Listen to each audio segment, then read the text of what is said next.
Three, two. What up, Marsh Pod? We are recording this on a Sunday afternoon.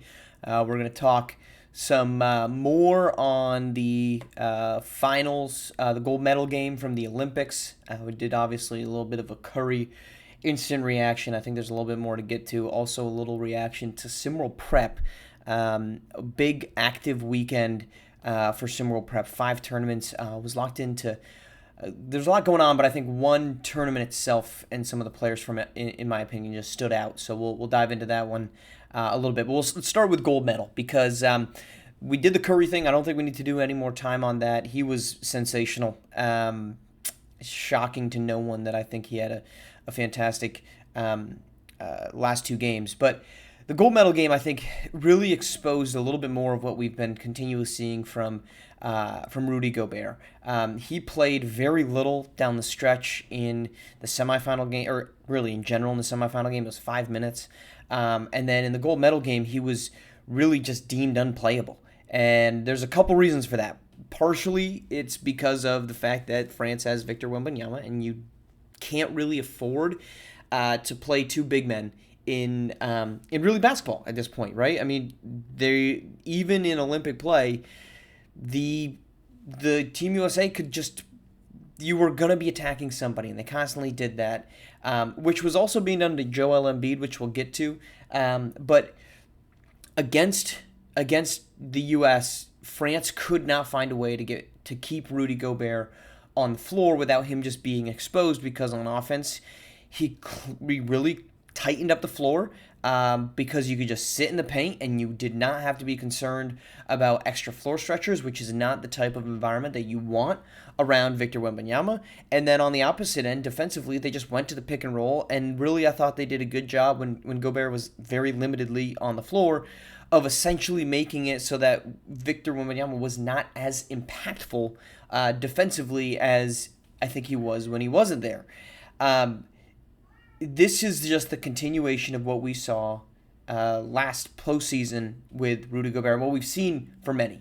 I think I said this months ago, I think we're having the MVP referendum that we had 2, 3, maybe even probably along that 4 or 5 years ago, where we were talking story with the MVP. Oh, well, Russell Westbrook won it because KD leaves and he gets a triple-double, and that's awesome, and so we should say he's the MVP. Was he? At the time, I thought he was. When you look back on it, I don't think he was. I think it was James Harden who should have been the MVP that season.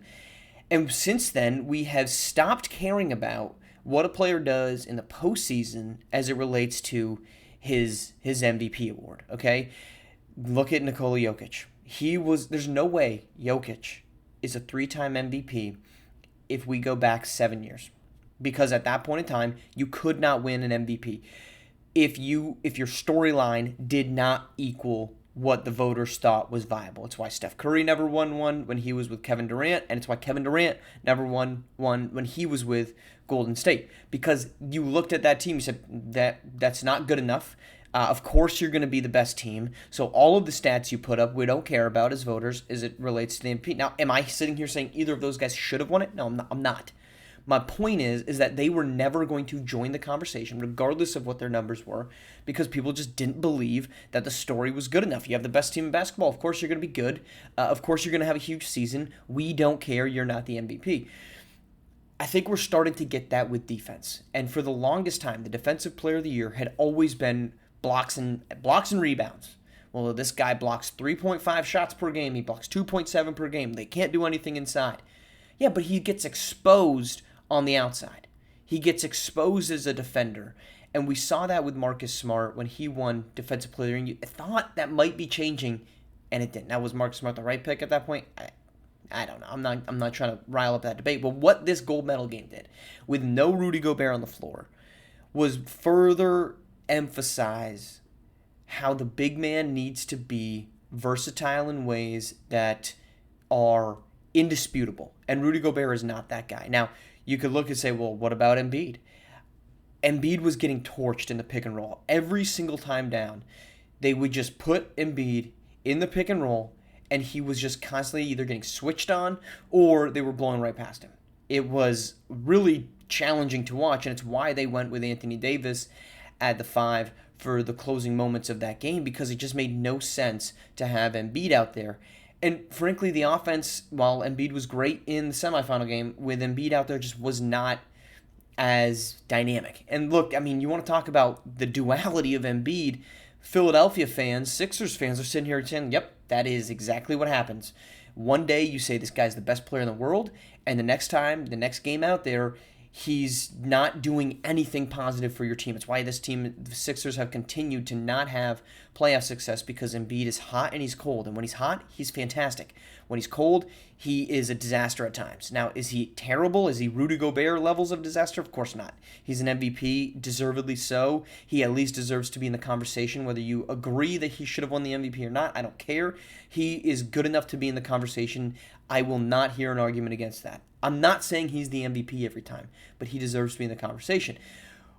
But Gobert does not deserve to be in the Defensive Player of the Year conversation, because in the biggest game in his country's history, he was a negative for them. And this has been a continuation of every single season, every single postseason for his teams in the SWBA. He gets attacked relentlessly, and it's why Minnesota struggled. It's why they got beat in the postseason, and it's why France goes down here to USA, among, obviously, other things. But it stands out that Gobert, who is maybe the most polarized player defensively of this generation, will continue to be polarized between those who love and those who hate him. And he was very hateable just because of his unproductiveness during the closing stretch of the Olympics, which is just further confirmation of the reputation that he's built in the SWBA. All right, let's go to SimWorld Prep. I really tuned into the Beast Coast Elite Showcase. I was very interested in this game, and two players really stood out to me, and it shouldn't be a surprise, but it was Israel Hannibal and it was Jordan Belmont. I heard on the call they just constantly referred to him Jordan Belfort, of course. I mean, honestly, I thought the same exact thing. But I mean, the easy nickname here is the Wolf of Ball Street. It's not the Wolf of Wall Street. Jordan Belmont is the Wolf of Ball Street, because that kid can ball. I mean, he was hitting pull-up threes.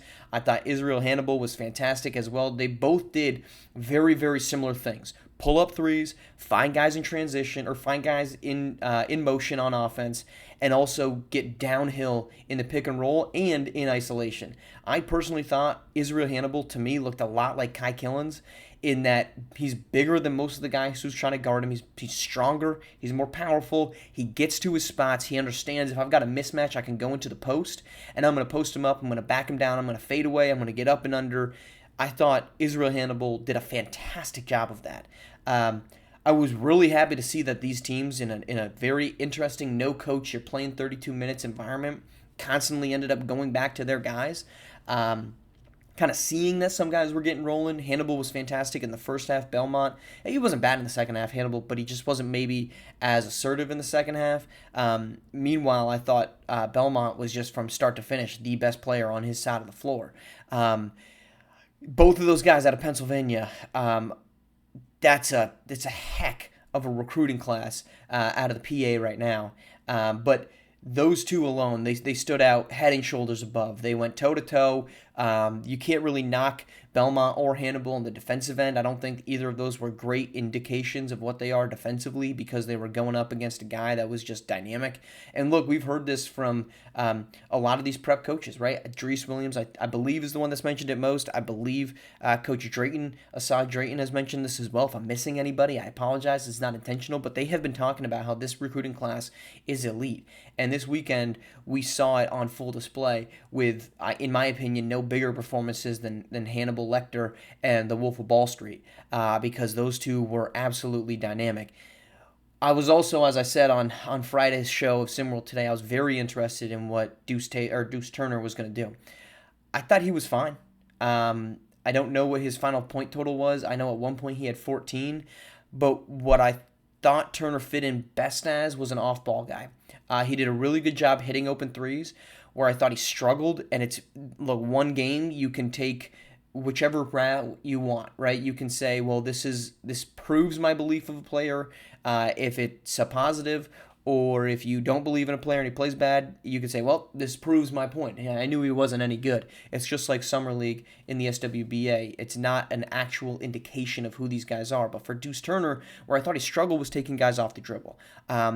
He, even in pick and roll, he did not do a fantastic job of getting downhill. He did not do a great job of getting separation. He did not do a great job of going with the ball, with a guy on his hip, and still making a shot. I thought Hannibal and Belmont both did a fantastic job of both those things. Where Turner really excelled was an off-ball guy.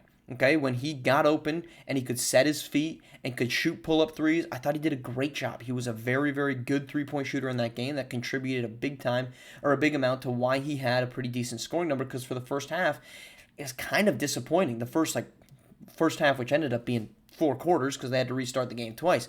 So he had 6 quarters to kind of go out there and prove himself, and I thought for the first 4 of them, it was a little disappointing. He was trying to be assertive, but again, just on the ball, he could not get the adequate separation so that his shots were not contested at the rim. Second half, he did a lot better job of playing within the flow of the game. Really good 3-point shot. He hit a couple pull-up threes. He hit a couple challenging layups, but for the most part, again, when he wasn't operating on the ball, I thought it was a lot better. He had a cutter. I think it was in the first quarter or the first half when they reset it. Off ball, it was a sideline out of bounds play. He did a great job cutting off ball, got to the paint, made a very tough layup.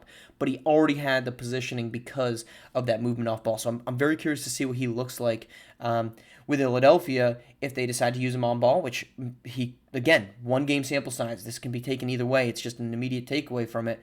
1 game sample size, I thought he was good enough. Not I shouldn't say that. I thought he was really good off ball. I thought on ball there's room for improvement. So I'm curious how Philadelphia uses him, and maybe this is just a bad matchup or not a great performance from him, and he ends up being great on ball. It's possible. It's very possible. But just in that immediate takeaway, I just don't think that he was fantastic on ball. Meanwhile, I thought Hannibal and Belmont just stood out with their ability to attack the rim, to make very, very challenging layups with, I imagine both of them are pretty good defenders, but they were going at each other to the point that you kind of look at him and say, well, is he actually good? Because Jordan Belmont just dunked on Hannibal, or is Belmont any good because Hannibal just blew past him? I think we could be looking at 2 of the top recruits in this class, and they just exposed each other defensively because I don't know that anyone's slowing them down. So an active week, but again, those 2 just stood out to me on the positive side.